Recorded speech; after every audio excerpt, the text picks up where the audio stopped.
Hi, this is Dr. Pechenik and Steve Talks.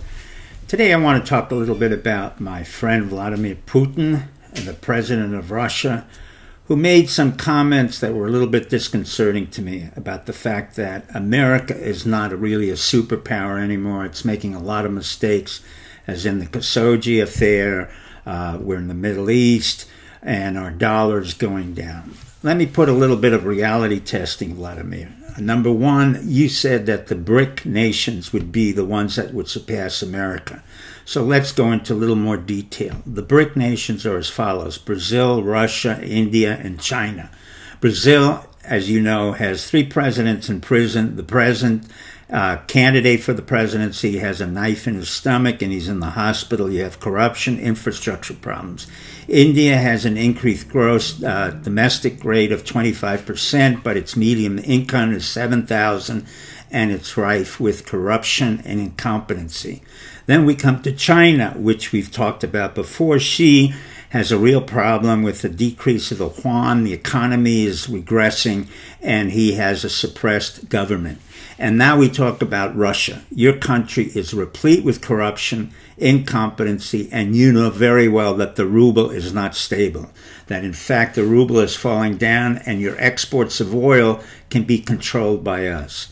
Now, let me remind you of several things before you came to power. There were those of us, including myself, who were involved in the takedown of the Soviet Union. It did not take an army to do that. It did not take thousands of people to do that.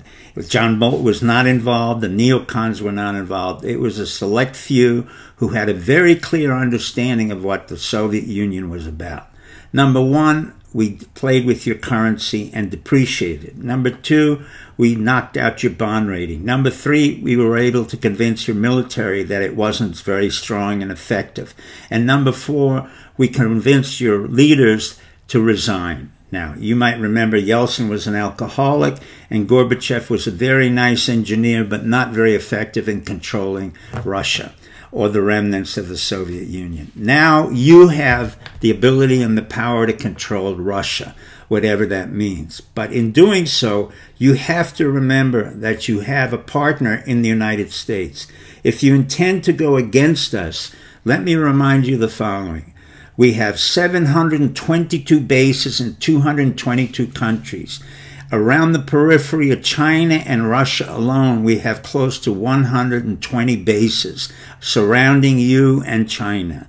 Number three, when you decided to send the Wagner Group, your mercenaries that were division of GRU, your military intelligence, against our special forces in February 2018, we were restrained. And General Mattis, or Secretary of Defense Mattis, said cease and desist. You did not.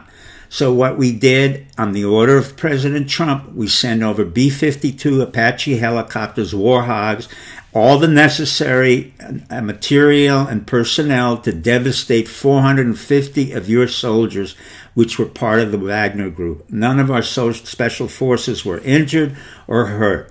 The point is very simple. Don't mess with the United States. If you want to play with our internet, fine, but we will counter-hack you to the point where you will be very, very disturbed, because we can, if we need to, shut down your economy, as I said, playing your currencies, decreasing your bond rating, and doing all kinds of infrastructure damage that would put you back for years. We don't want to do that. We need you as a force in the Far East and over South Asia. Now let me quote Vladimir Putin, who said, in order to be right, you have to be alone sometimes. But also let me quote you again, Vladimir Putin, who said, in order to take out corruption, you have to be honest. Remember that, Vladimir. You have to be honest with yourself. Thank you and good night.